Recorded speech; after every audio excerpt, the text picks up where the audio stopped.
Don't huff and puff at me. Jay, thank you very much.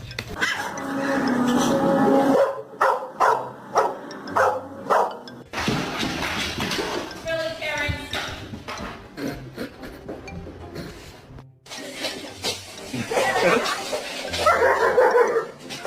I'm laying down in bed, she has to go up and do that before she goes to sleep. That is odd.